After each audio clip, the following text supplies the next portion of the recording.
Alright.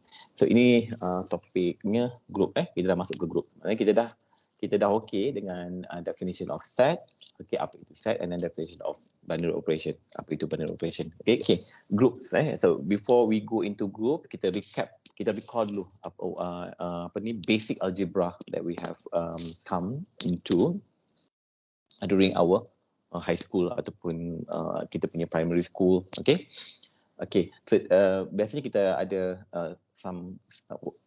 we go back to the simple problem like this. Okay, finding solution for an unknown. Okay, so kalau kita tengok dekat teks ni, okay, bagi some of you mungkin dah baca, some of you mungkin dah baca sedikit. Okay, so mungkin dah tengok this part lah. Okay, so kita tengok sikit the basic algebra that we came across. From school. So dulu biasanya kita ada this kind of algebra, kan, plus x equal to 2, and then we are asked to find the unknown x ataupun tempat kosong. Kalau di soalan dah dia jadikan tempat kosong, kan? Right. So usually kalau kita kat sekolah tu kita nak solve for x, so everything else kita hantar ke sebelah, cikgu cakap, kan? Okay, so cikgu cakap, okay, kita nak x saja, and then everything else kita hantar ke sebelah lah. So kita pun suka hati seronok, hantarlah everything yang ada dekat selain x tu kita hantar ke sebelah. Right? So apa-apa yang ada dekat 5 tu, kalau dia tambah 5, kita ada negatif kat depan, kita kata dia akan bertukar menjadi negatif 5. Okay, dah pindah, and then operasi pun bertukar. Okay, secara magical macam tu. So, and then you get the answer -3. Okay, dan -3. So computing maksudnya finding and found that x equal to 3 is correct. Jawapannya akhirnya betul. Tapi apa yang berlaku dalam proses ini, proses kat sini ni tak betul. Okay, maknanya proses memindahkan something from one side of equation to the other side of equation is never true. Okay, in mathematics. Okay, so sekarang ni we are mathematics students, okay, mathematics punya scholars. So kita kena treat algebra properly. Ini dulu sebab sekolah. Okay, dekat school level, not everyone are serious about mathematics, kan? Ada yang nak sambung masscom lah, ada sambung pergi buat architecture dalam ramai-ramai students tu. That's why teachers are allowed to use this kind of kita panggil algorithm lah. Okay, kalau kita sebut algorithm, tapi dalam school kita panggil steps. Okay, step that we use, transfer, bawa ke sebelah macam tu. Okay, but that was during school. Now you are in university, mathematics degree pula lagi, so tak bolehlah hantar-hantar sebelah macam tu. Okay, so what happens is are the sequence of process that you can see dekat sini lah. Okay, so we are looking for 5 plus x equal to 10, and then we're looking for x. So the first thing that we do, okay, kita tengok kita punya set apa. Okay, so kalau we are working, okay, kalau matematik kita kena tengok kita every time we have, macam tadi kan, function. I kena tahu function I ialah function that defined on real number. So I dah tahu my set ialah real number, domain real numbers. Okay, nampak kita tengok dulu kita punya apa? Kita punya padang lah, kita punya domain. Okay, so kat sini contohnya we are working with real number. So any real number can be used, and then operation that we take here, that we use here in this first set of problem here is addition. Okay, so we're talking about the process, the set of a real number, and then the binary operation of addition. Kita tahu addition is a binary operation from last week. Okay, we have proved that in real number, addition is a binary operation. So we can do this. Okay, so we can do what? We can do adding -5. Okay, we can add -5. Why? Because addition is the operation that we define to be the binary operation, and then -5 because -5 is a member of the set, the real number tadi. Okay, kita kata real number, kalau binary operation defined on it, dia akan close and well defined. So kita boleh buat. Okay, so we can add -5 to both side of equation. That can be done. Okay, itu betul algebraically, right? Dan kita tambah kat sebelah kiri. And then next kita boleh guna associative law. Okay, kita boleh guna associative law because we also have proof that addition is associative operation, is an associative operation. Okay, therefore instead of computing 5 plus x first in the second line, we can compute -5 plus 5 first. Instead. right? So we can compute minus 5 plus 5 first. Kalau tak tadi kita kena tambah 5 dengan X. Okay, tapi because of associative law there, with addition, it helps us to tambah dulu 5 tu dengan minus 5. Right, and then sebelah kanan macam lagi belum buat apa-apa. Associative law implies on the left side saja. And then next we can compute minus 5 with 5 under addition. Why? Because yes, again, they are member of real number and then the addition is my binary operation. Okay, so minus 5 plus 5 gives us 0. And then 0, kita tengok dekat from last week again, 0 is additive identity. Under addition, dia menjadi identity. Okay, identity sifat dia apa? A asterisk A equal to E asterisk A akan equal to A. That's why 0 asterisk X akan equal to X. Okay, so asterisk kita tambahlah sekarang. 0 kita punya identity under addition. Okay, identity belong to operation kan? So untuk addition, operation identity ni adalah 0. Right? That's why it become X. And then now left hand side kita tinggal X saja. So baru dah tinggal X saja. Kita tak ada buat pindah-pindah apa-apa. Kita tak ada buat operasi bertukar daripada tambah menjadi tolak, darab menjadi bahagi and so on, tak ada. Okay, yang berlaku hanya tambah dan any element from the set dan juga the property of identity dan associativity. Right? And then barulah kita buat sebelah kanan. Sebelah kanan sebab kita nak tahu dia dua-dua tu dah real number. Minus 5 real number, 2 pun real number, kita boleh tambahkan. Okay, under the same binary operation, and then finally we get minus 3. Okay, so what we do here is correct mathematically correct. Okay, yang tadi yang pindah-pindah tu mathematically dia tak incorrect lah, right? So that is what really happened when you compute this kind of problems ataupun equations. Okay, a similar analysis could be done for 2x might equal to 3. Okay, 2x equal to 3, finding x, and then kita boleh consider kita punya set adalah set of rational numbers, and then operation is multiplication. Tadi I guna real number with addition. Now I guna rational number with multiplication. Nak guna real number pun boleh for the second part here. Okay, same thing. Kalau dulu school kita akan buat cari x, 2 pindah sebelah. Dari darab dia akan pindah menjadi bahagi and so on. Okay, ada pindah-pindah tu kan. So tak berlaku. Tak ada dalam algebra, tak ada. Pindah-pindah tak ada. Yang berlaku adalah this sequence of process. Okay, so first kita boleh multiply both side dengan setengah. Why? Half is a rational number. Multiplication is the binary operation. Okay, so kita boleh tambah multiply sebelah kiri and then guna associative law of multiplication so that we can multiply half dengan 2 dahulu. Right? Instead of tadi kena multiply 2 dengan x terus. Right? And then we can compute half with 2 because both are rational number and multiplication is the binary operation. We get 1. Okay. And then 1, again, recall it is an identity for multiplication. Okay. So bila dia identity, dia akan jadi x saja. Okay. 1 multiply x, x multiply 1 pun x. Okay. Property of identity. And then kat situ dah ada x saja on the left side. So what left to be done ialah compute sebelah kanan. Sebelah kanan tu sebab apa? Half dengan 3, dua-duanya ialah in this case rational number. So kita boleh multiply dia.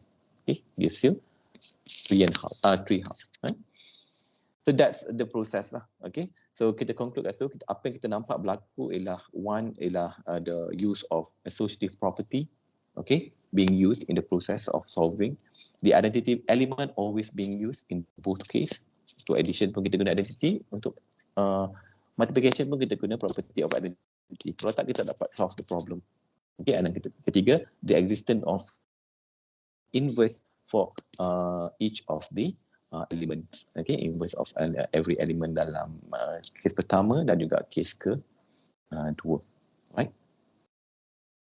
So actually, what we are talking here is the 3 important property ni yang akan bantu kita untuk define kita punya group. Okay, yang kita sebut pada awal, kita akan jumpa group banyak in this course. So these are the 3 main properties that a set must have. Okay, only then that set will become a group. Okay, so kalau dalam group sajalah kita boleh solve this kind of problem in this particular way. Alright, so we define our group, okay, as our very important definition. Macam juga in section 1, the very important definition is on binary operation.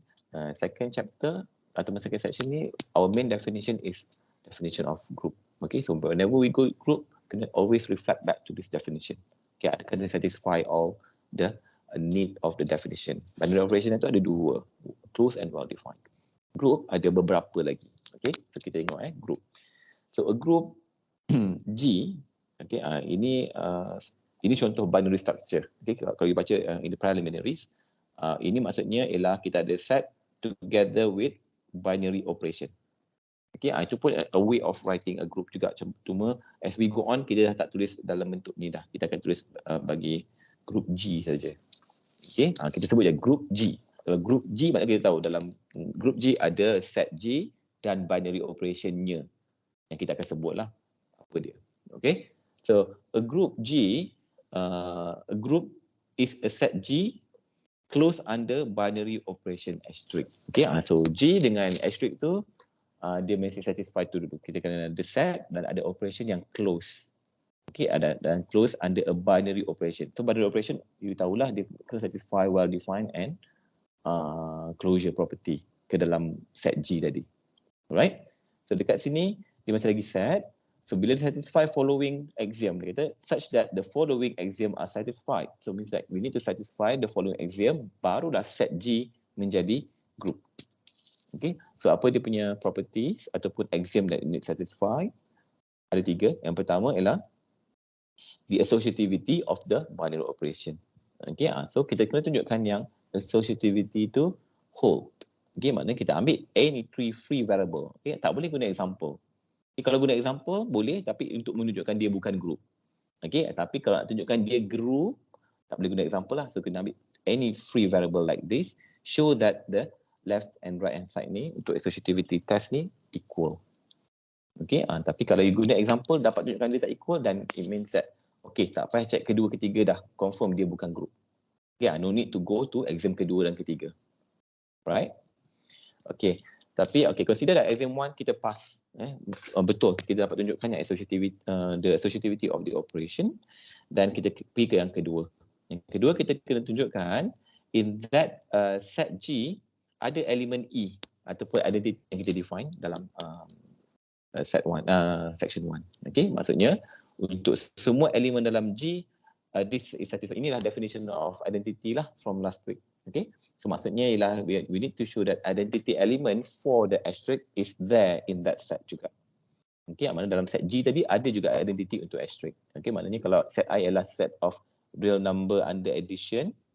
Okay, so I akan cakap dalam set tu adalah additive identity 0 tadi juga. Kalau ada, yes, betul. Exam kedua satisfy. Okay, so ingat identity ni dia unik. Kita tahu siapa dia. Okay, I recall back from section 1. Kita tahu siapa dia. Once we found it, then axiom 2 tu satisfied. Okay, bila axiom 2 satisfied, then we move to axiom ketiga. Okay, tapi kalau axiom 2 tak satisfied, tak payah check axiom ketiga lah. Maknanya dia dah bukan group. Okay, tak perlu check axiom ketiga.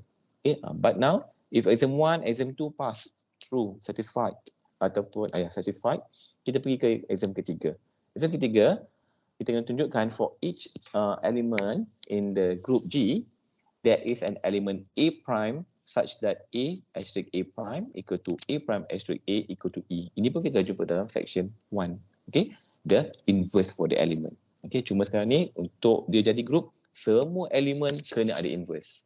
Okay, tak boleh ada separuh-separuh je ada inverse, ada 1, 2 tak ada inverse, tak boleh. Okay, so cukup satu elemen tak ada inverse pun dah cukup untuk untuk contradict axiom 3. Ataupun kalau you jumpa satu je example yang menunjukkan dia tak ada inverse, dah cukup untuk katakan axiom 3 not whole. Okay, bila not whole dan dia tak jadi group. Okay, tapi kalau dia whole untuk semua elemen, dan kita kata dia group. Alright, so kalau we go back to the example yang kat atas tadi, okay, if I look into real number, okay, kalau I nak look into real number under addition. Okay, so I tahu addition is a binary operation untuk real number. Okay, so I need to check for axiom 1, axiom 2 and axiom 3. Okay, so axiom 1, Exam 1, I need to show that addition is associative. Tapi kita tunjuk, kita tahu addition dengan multiplication always associative. So tak perlu tunjuk lah. So addition of real numbers are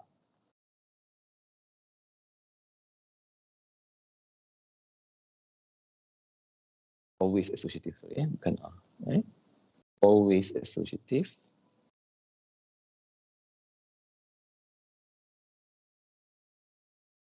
Okay, so exam 1 whole. Okay, so exam 1 whole, kita proceed to exam kedua. Exam 2. Exam 2. Exam 2 kita tunjukkan yang identity element exist. Okay, such that semua elemen real number, bila tambah dengan that element, dia akan jadi that element balik semula. So kita tahu tadi, from kita punya basic operation kan, we know that for all element, and any element dalam real number set, okay, that exists a zero pun a real number set, okay, such that a plus 0 equal to 0 plus a equal to a. Okay, therefore ini dah cukup untuk tunjukkan yang identity exists. Identity 0 ni exists.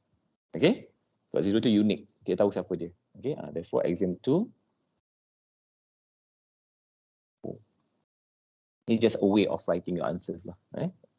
Then with exam 2 pass, kita pergi ke exam 3. Exam 3, kita tunjukkan untuk semua elemen ada inverse. Okay, inverse syarat dia apa? Gunakan identity tadi, masukkan kat sebelah kanan tu. Okay, tunjukkan adakah dia satisfy untuk semua. Okay, so kita tahu untuk semua real number, okay, that exists. Apakah inverse untuk real number dalam operasi addition? Okay, so we tahu A prime dia ialah negative A. Okay, you can quickly see that. Okay, it's like the basic maths again. So kita tahu ada A prime which is equal to minus A, such that A plus the minus A equal to that minus A plus A. Okay, equal to E tadi, which is 0 lah. Kita punya case tadi, dalam exam kedua, E kita ialah 0. The identity. Okay, therefore exam 2, exam 3 holds. Okay, so since exam 1, 2 and 3 holds, kita conclude that the real number under addition is a group. Okay, ada lebih kurang macam itulah cara you nak tunjukkan whether some set with the binary operation is a group or not. Okay, so kalau kita tengok juga another set of problem tadi, kalau kita tukar sikit kepada multiplication. Okay, addition dah jadi group. Kita tengok pula kalau multiplication dia jadi group ke tidak. Okay, jadi group ke tidak. Okay, so real number under multiplication. So kita tahu multiplication of real numbers always associative. So tak ada masalah. Untuk identity kita tahu ada dalam real number ada 1. Okay, so for any real number, we always have 1 again in real number set, pasal lagi dalam set yang sama, such that A multiply 1 equal to 1 multiply A equal to A. So identity ada, identity 1 ada. And then exam ketiga, we need to show that for any element ada inverse dia. So kita boleh try dulu. Inverse bukan minus A lah for this time. Sebab ini nak equal to 1. 1 kita punya identity. So A kena multiply dengan 1 over A. Okay. Equal to 1 over A multiply A, baru dah equal to 1. So A prime kita kenalah 1 over A. Kena 1 over A macam tu. But kita kena tengok juga A tu kena consider semua real number. Okay, kita tahu kalau A tu positive number, kalau ni 2 dia 1 over 2 lah, kalau 3 1 over 3 and so on. Tapi kita ada satu case yang mana real number of 0 pun kena ambil kira juga. Okay, 0 is still a real number dalam set yang sama. So, kalau kita guna 0, kita anticipate to have a 1/0 to become dia punya inverse. Kalau kita kata inverse ialah 1/A. Okay, tapi 0 multiply 1/0 is not equal to 1. Okay, tak boleh kata dia equal to 1. Kan? So maksudnya apa yang berlaku kat sini ialah 0 has no inverse. Okay, 0 has no inverse. So menunjukkan yang 0 has no inverse. So you terus bila you nampak isu macam tu berlaku, maksudnya axiom tu takkan hold. Dan you terus you kena buat ialah you kena padam balik apa yang you rasa betul tu and then give a counter example. Okay, example 3, 0 0 in real number set has no multiplicative inverse. Therefore, example 3 fails to hold. Okay, jadi real number under multiplication is not a group. Macam tu. Sebab apa? Sebab ada satu axiom yang tidak satisfy. Okay, itu cara you tulis axiom lah when checking for groups. Okay, dalam teks ni dia bagi example, tapi example ni example yang mudah-mudah saja. Tapi nanti bila exam dia taklah semudah example ni. Macam cakap lah practice apa semua dia taklah macam ni. So example 2.2 you can read. Tadi kita tunjukkan real number under addition dia menjadi group, multiplication tak menjadi group. Okay, however we can still form a group.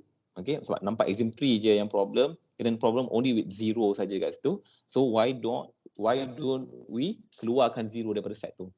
Kita ada set of non-zero real number. Kan? So apa yang berlaku kat sini, dia kata kita keluarkan 0 dan kita jadi set of non-zero real number.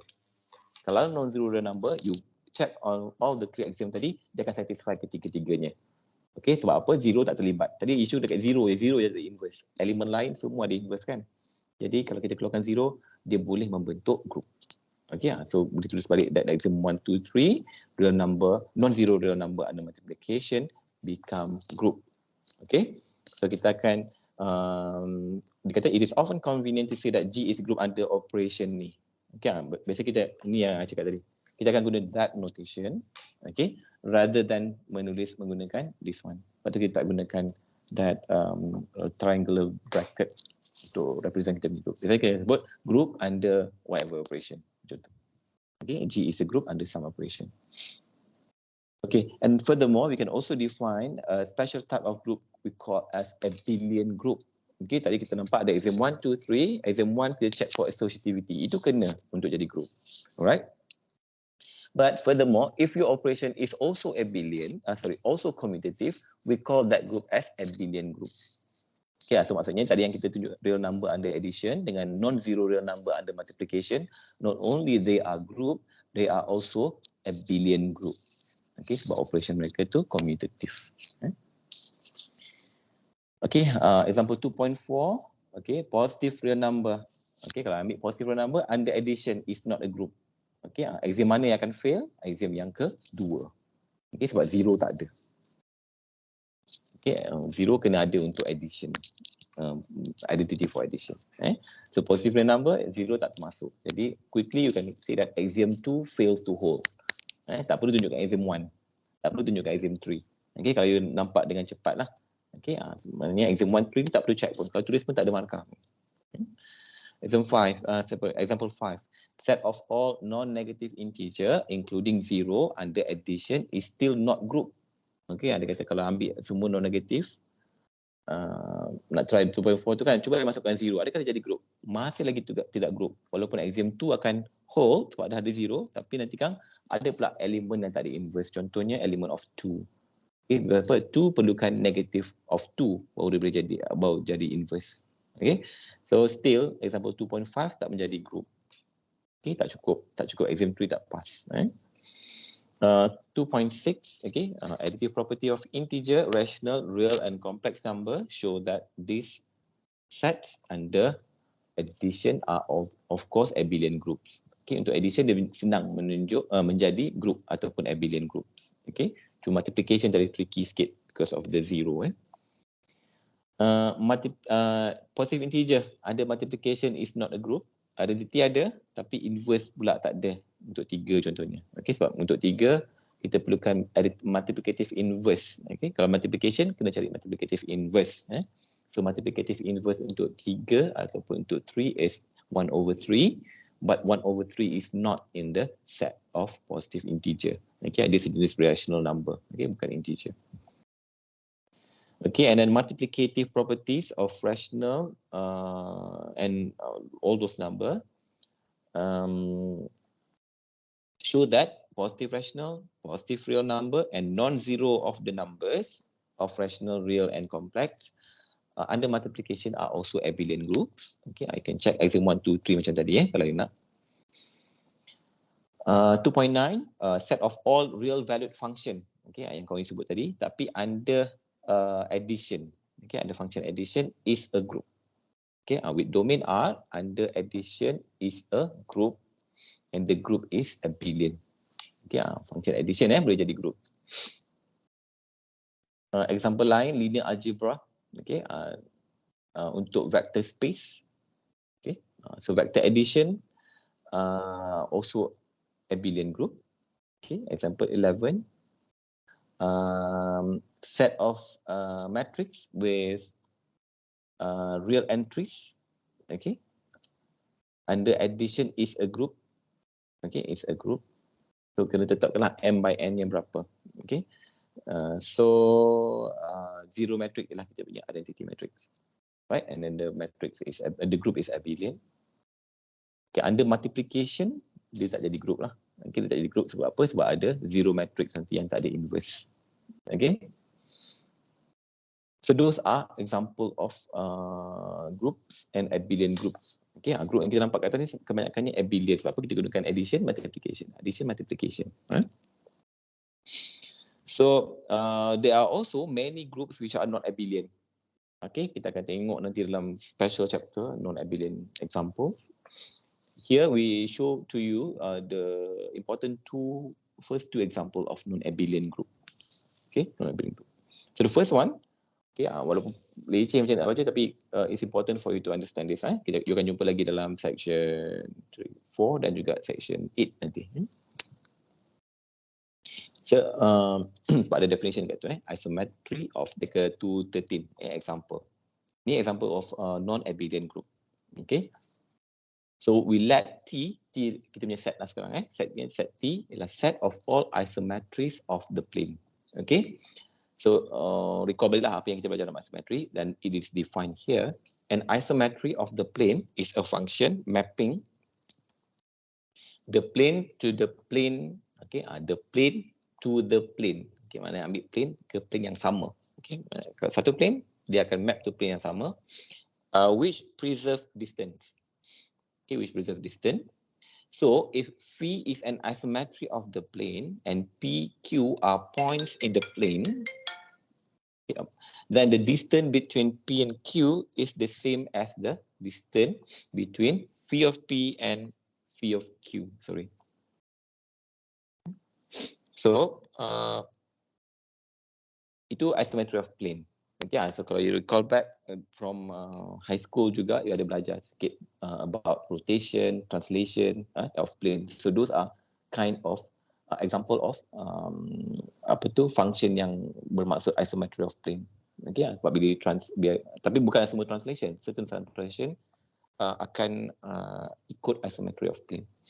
So isometry of the plane map the plane one to one and onto itself. Ya, sebab setiap point tu akan ada dia punya corresponding points. Okay, sebab dia plane yang sama. So all the vertex akan ada dia punya corresponding vertex. Contohnya kalau segitiga, okay, so kalau ambil dua segitiga yang sama, okay, vertex ini akan correspond to vertex itu, okay, and then vertex ini akan correspond to vertex that one. Ini kalau I buat translation lah. Okay, kalau I buat translation from one place to another place. Okay, ingat tak kita belajar translation di high school kan, kita pindahkan that triangle to another place kan. So kalau nampak this is correspond to this, proses mapping tu, okay, mana nampak tak dia ini contohnya ini kita punya phi. Okay, so that map to that one, that akan map to that one, that akan map to that one. Okay, dan juga point-point yang lain lah, yang banyak saya tak boleh nak lukis all the points lah, I ambil 3 saja vertex kan. So example of asymmetries include translation and rotation of the plane. Okay, pun you akan jumpa lagi dalam non-abelian example nanti. Okay, ingat translation and rotation are the example of function yang kita sebut phi tadi yang akan preserve the distance. Okay? So the set T under the operation of composition form a group. Okay, operation ni apa? Composition. Okay, tadi kat atas kita tengok under addition function, any function. This one function yang macam ni, yang asymmetry of plane, dia boleh membentuk group. Okay, group apa? Tapi ada operation apa? Operation ni composition. Okay, composition. To verify this, we must first check that the function composition is an operation. Kita dah check dah dalam section 1. Yes, dia ialah binary operation. So certainly the composition of two isometries is an asymmetry since each preserve distance. Okay, maknanya kalau ambil dua function yang asymmetry, so function pertama preserve distance, function kedua pun preserve distance. So, kalau you composekan dia, maknanya an element go under the first function, dia akan preserve distance. Go under the second function, still dia akan preserve the distance juga again. So maksudnya altogether kedua-dua function yang kita compose tadi akan preserve the distance. Okay, maksudnya kalau ada satu lagi translation lah, maksudnya dia akan ada lagi kalau bayar the example yang saya conteng ni, dia akan, kalau ada satu lagi translation, distance tu masih lagi akan preserve untuk setiap point. Okay, that's why kita kata dia is an operation. Okay, is an operation. Maksudnya operation kat sini maksudnya binary operation lah. Okay, binary operation. So dah ada binary operation ya. And then theorem daripada last section kita tunjukkan yang function composition always associative, therefore axiom 1 satisfied already. Okay, the identity function is iota. Okay, iota yang macam juga cakap juga, maknanya point yang sama. Maksudnya kalau ada triangle tu dia translate dekat tempat yang sama juga. Okay, dekat tempat, dia bertindih saja. So that is an iota. Okay, function yang map to itself. Okay, dia kata each point P in the plane to itself. Okay, dia akan map ke atas diri dia sendiri saja. Okay, therefore axiom kedua pun satisfy. Kita ada identity. Siapa identity? Iota tadi. Okay, and then finally for any isometry phi, the inverse function phi inverse is also an isometry and it serves as inverse as defined in axiom ketiga. Kalau I ada mapping here to here, okay, I akan ada juga inverse mapping from that point, patah balik ke dia. Kalau dia patah, semua pun akan patah dan itu akan jadi kita punya inverse function. Dan inverse function masih lagi preserve distance. Right? So, maknanya kita satisfy all T under isometry of plane is a group. Okay? So, to show that T is not abelian. Okay, tadi kita tunjukkan dia group saja. Okay, T, set of all isometry of plane tu is a group, tapi nak tunjukkan dia not abelian sekarang. Okay, so we only need to find two isometries such that the isometries kalau you composekan dia tak sama left and right side of commutativity punya chart. Okay, so one of the function ialah phi xy equal to minus xy. Ini ialah reflection across the y-axis. Okay, apa itu reflection across the y-axis? Recall baliklah from high school kan. Kita ada, kalau ini kita punya reflection across the y-axis. Kita punya y-axis, triangle kita kat sini. Okay, so reflection dia akan ada dekat sebelah sana. Okay, so the preserve distance juga, masih lagi preserve distance sebab point ini sama jarak dia. Okay, samalah jarak x1. Okay, so maksudnya any point xy akan map to minus xy. Kalau sini kita punya xy, dia akan map to minus xy. Okay, ini contoh isometry of plane. So that's one function, and then another function ialah phi xy equal to minus yx. Ya, minus yx ialah rotation by pi over 2 about the origin. Okay, maksudnya dia rotate. Okay, maknanya xy akan pergi ke minus y x. Dia akan rotate tu maknanya dia reflect about the origin sebenarnya. Okay, so ada rotation, dia akan jadi that triangle yang pertama yang hijau tu akan pergi ke pi over 2. Okay, maknanya point ini akan pergi ke sana. Okay, point tu akan pergi 180 degree lah kan. So dia akan jadi something like that. Okay, itu anda yang disebut sebagai theta tadi. Okay, theta akan pergi ke bawah tu. Okay, so ini adalah dua contoh isometry of plane, right? So kalau kita composekan dia, okay, kita ambil any point. Okay, any point. Contohnya triangle tu ada point 10. Okay, so 10 kita composekan ada theta phi.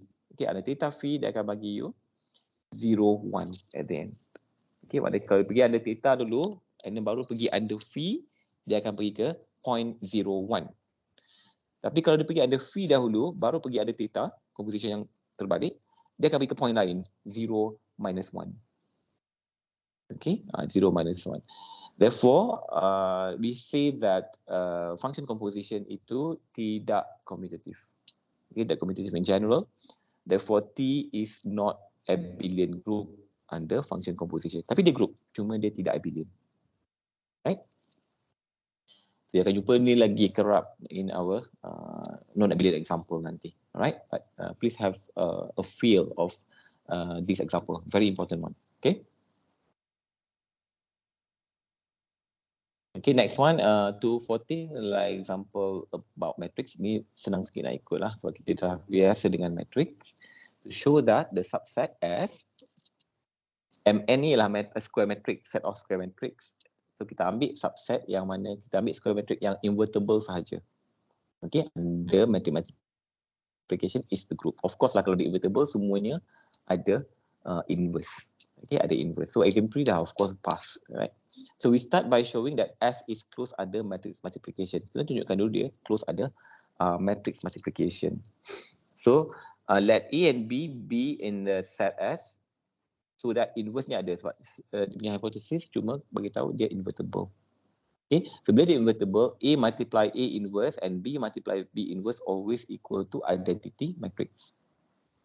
Alright, so always equal to identity matrix. So we need to show, okay, that the product of A and B is again dalam S juga. Okay, so apa yang berlaku kat sini ialah dia buat product of AB. Okay, so kalau AB ada, okay, B inverse, A inverse pun kita boleh compute. Right, so kita tunjukkan yang AB tu pun invertible. So kita multiply dengan B inverse, A inverse. Okay. Now kita gunakan property of associativity of multiplication, matrix multiplication gives you that. And then B multiply B inverse gives you identity. And then finally you get identity at the end. Okay. So means that AB ada inverse. Okay. Siapa inverse untuk AB? B inverse, A inverse ni sendiri. Alright. So by computation we have shown that AB pun ada inverse. Okay. So that AB is also invertible. A invertible, B invertible, and then the product of AB is also invertible. Therefore, AB pun ada dalam S. Okay, so we have shown that matrix multiplication close dalam set S. Alright. So, I nak kena habiskan ni sebab hujan agak lebat. I takut, I tak dengar dalam ni. So, I just finish up this example. Okay. Kita tunjukkan dia close, and then matrix multiplication is associative. Okay, exam 1 pass. Identity element ada, which is the invertible, the identity matrix. Identity matrix is always invertible. And then since each element of S is inverse, by definition of the set S sendiri, dia kata all matrix are invertible. So S is indeed a group. Okay, but the group is not commutative. Why? Because we always know matrix multiplication tidak commutative. Okay, real number multiplication, yes, commutative. But matrix multiplication, not commutative. Okay, so now it is only a group but not an abelian group. So example 214 ni you should get the idea lah. The idea that if we take a subset of a set, kita first tunjukkan dulu yang under operation tu dia close ke tidak. Okay, sometimes kita rasa macam mudah kan, tapi tunjukkan dulu yang we take any two element from the set, adakah matrix multiplication tu masih lagi close in that set. Okay, and then only we proceed to axiom 1, 2, and 3. Alright. So I would like to stop here first. Okay, kita akan sambung from here in our next class. Okay. Okay. Anyway, ada satu statement kat bawah tu reflecting the example that we just said. The group of invertible and matrices described in this example is of fundamental importance in linear algebra. We call it as general linear group of degree n. Okay, nanti kita akan jumpa notation ni GLNR. Okay, so we will continue from here in our next class. I akan stop dekat sini dahulu.